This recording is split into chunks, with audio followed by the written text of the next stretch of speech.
sa mga magagandang changes at pagbabago na mangyayari sa inyo. Kasi guys, no, etong energy na to guys, no, it's leading you to a very good place, mga kapiksi, kung saan talagang siswertehan ka. Parang mag-quantum jump kayo, mga kapiksi. You are shifting into an identity, a desired identity na talagang sinuswerte kayo, and feeling nyo you will live your dream life, as in parang your dreams are definitely coming true.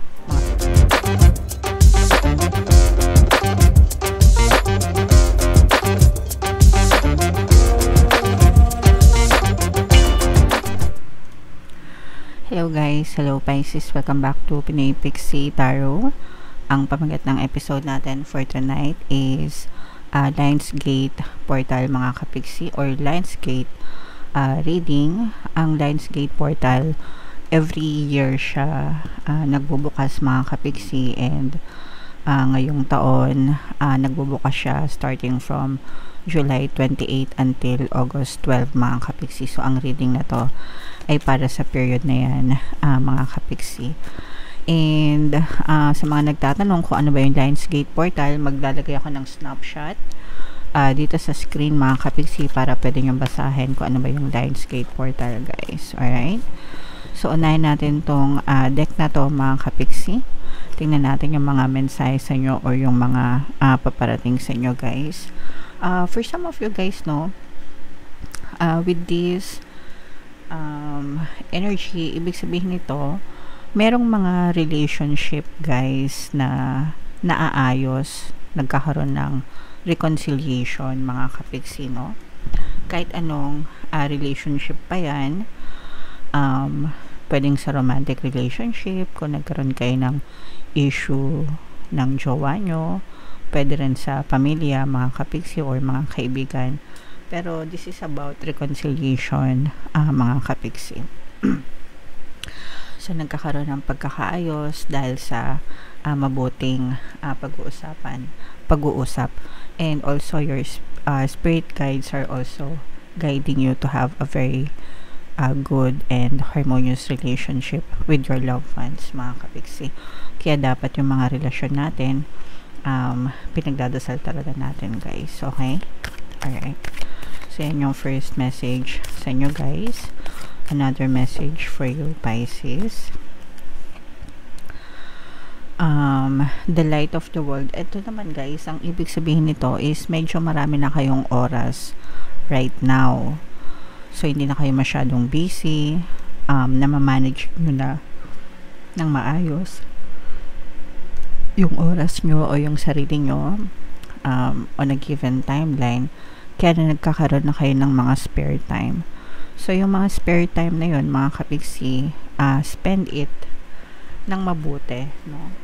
Kumbaga, gamitin nyo siya sa maayos and kapaki-pakinabang na paraan, like connecting with your friends or connecting with your loved ones, mga kapiksi, especially your loved ones.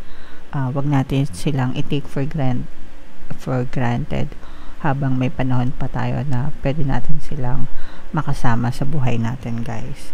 Iparamdam natin sa kanila yung totoong value nila and kung gaano sila kahalaga sa atin. Okay? Alright, and another message, guys.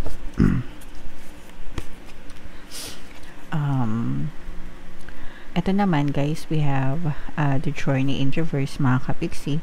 Ibig sabihin nito, guys, no, medyo nagkakaroon ng konting aberya sa mga paglalakbay nyo. Pwedeng figuratively, pwedeng literally. Pag sinabing literally, kapag may mga travel kayo, baka magkaroon ng konting aberya, like sa mga papeles, sa mga dokumento, pwedeng sa budget or sa schedule, whatever, na pwede mag-cause ng delay ng mga travel nyo, ng mga flight nyo, ganyan. Yung iba naman, figuratively, ibig sabihin, maaaring nagkakaroon kayo ng trouble, no? Konting problema sa inyong pamumuhay, mga kapiksi. And normal naman yun, guys, no? Pero masusolusyonan nyo din yan, mga kapiksi. kailangan nyo lang, kailangan nyo lang habaan yung inyong pasensya, guys, hanggang sa maging smooth ulit yung daloy ng iyong journey o yung daloy ng inyong paglalakbay, guys. Okay? Okay. So, comment down below, guys, if feeling nyo naka-resonate kayo dyan. Tingnan natin, guys, yung ganap sa inyo, Pisces, ngayong Lionsgate portal. Shuffle ko to, guys. Habang sinashuffle ko to, panoorin nyo muna yung video natin regarding sa ating paano mag-manifest ng abundance video course. Kapiksi, sawa ka na ba sa mga struggles at hirap sa buhay mo? Masipag ka ba at masikap sa buhay ngunit hindi ka pa rin umaasenso? Ilang beses ka na bang nag-attempt magnegosyo at mag-invest pero palagi ka pa rin nalulugi? Sa pagkakataon na ito ay maaaring may subconscious beliefs ka na nagiging balakid sa iyong pag-unlad at pagyaman. Introducing, paano mag-manifest ng abundance video course. Dito ay matututunan mong ma-overcome ang mga balakid mo para tuluyan ka ng umunlad, umasenso, sumagana, maging matagumpay, successful at maswerte sa iyong kabuhayan, pera, trabaho, negosyo, salapi at kaperahan ng bonggang-bongga. Dali, mag-send na ng email sa pinoypixietaro@gmail.com at simulan na ang iyong pagyaman ngayon. Alright, so sa lahat ng gusto mag-avail ng course, guys, naka-flash sa screen nyo. Una, meron tayong paano mag-manifest ng abundance video course. Meron din tayong paano mawala ang third party at magkaroon ng harmonious na relationship. And meron din tayong paano pabalikin si ex, revise, breakup. Sa mga interesado, guys, mag-send lang kayo ng email sa pinoypixietaro@gmail.com. So, Pisces, guys, kaya nyo present ng King of Cups. Ito yung ating Lionsgate portal na signifier, mga kapiksi. So, latag natin yung spread nyo, guys. By the way, sa mga naghahanap ng mga pampaswerte na lucky charms or lucky bracelet, may mga items na may kita kayo sa description box at saka sa comment section. Pwede nyo i-check out kung gusto nyo, mga kapiksi. Ito yung mga sample na items, mga kapiksi. Aventurine at saka Citrine, guys. Napakabisang combo pang attract ng swerte sa kaperahan, trabaho, negosyo at salapi, mga kapiksi. Check out na kayo, guys. Grabe, sobrang ganda ng mga mamamanifest nyo, no? So, Lionsgate portal, guys, is all about energy of manifestation, mga kapiksi. Pero, FYI, guys, no? You can always manifest you're always manifesting every single day. Hindi lang during Lionsgate portal, no? Malakas lang yung energy sa astrology, but your manifestation is always working, okay? Meron ditong presence ng earth signs, Capricorn, Taurus, Virgo, at saka water signs, Cancer, Pisces, Scorpio. Itong mga tao na to, guys, no, I'm sensing that they will play a very crucial role sa mga magagandang changes at pagbabago na mangyayari sa inyo. Kasi, guys, no, etong energy na to, guys, no, it's leading you to a very good place, mga kapiksi, kung saan talagang siswertehan ka. Parang magko-quantum jump kayo, mga kapiksi. You are shifting into an identity, a desired identity na talagang sinuswerte kayo, and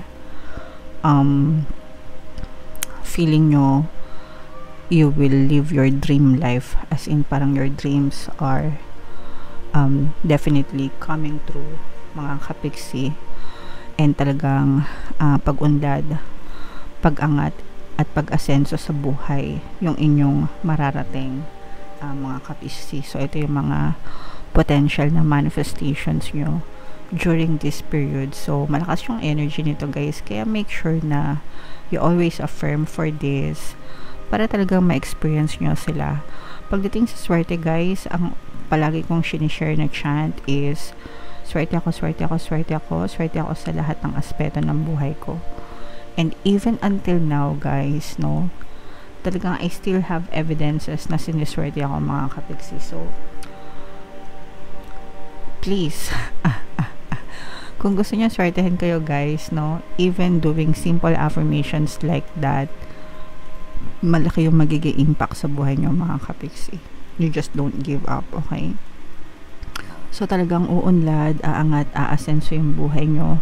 Suswertein kayo, mga magaganda at positive changes yung ma-experience nyo, and talagang matutupad yung mga dreams and pangarap nyo sa buhay, guys. These are your major manifestations pwede nyo ma-experience during this season, guys. Kaya i-claim nyo na tong lahat. mga kapiksi sa comment section, and you have to align yourself dun sa energy na yan para ma-experience nyo talaga sila, mga kapiksi. Nakita natin yung pagiging masipag nyo, guys, pero I'm sensing na kulang kayo sa paniniwala, mga kapiksi. Yun yung nagiging balakid nyo, guys, no? Parang you don't believe na, parang hindi kayo naniniwala na mamamanifest nyo yan. Hindi kayo naniniwala na pwedeng magbago yung buhay nyo, and that's your major roadblock, guys, kasi kayo yung pumipigil sa manifestation nyo, mga kapiksi. Always remember, guys, na you can be, do, and have anything that you want in your physical reality, as long as you persist consistently, you show up for yourself every day, diba? You pray, and then mag-effort kayo, and positibong mental diet. Sayang yung mga effort nyo, guys. Sayang yung mga effort nyo kung hindi nyo sinasabayan ng positibong mental diet, kasi kinakancel nyo lang yung effort nyo. Kaya parang wala kayong nakikitang resulta, at least for some of you. Pasensya na kayo, guys, sa boses ko, medyo masakit pa, kaya medyo, ayan, no, this is you, your limiting beliefs, guys. Sorry, this is you with your limiting beliefs, no? Kaya, excuse me, guys. Ayan, pasensya na kayo, guys, kasi masakit pa yung lalamunan natin, nagre-recover pa tayo, kaya pasensya na. So, this is you and your limiting beliefs. Kung mapapansin nyo, nakagapos kayo, no? Nalilimitahan kayo conditionally, no? Dun sa mga gusto nyong ma-achieve because of your limiting beliefs. Tapos sabayan pa ng mga frustrations. Ito yung mga complaint, yung mga reklamo nyo sa buhay, guys. The more na nagre-reklamo kayo, the more na na-frustrate kayo, and you have these limiting beliefs, the more na nabablock, no, yung manifestation ng mga gandang bagay, itong mga magagandang energy na binanggit ko kanina. So ito yung mga major roadblocks nyo, yung balakid nyo.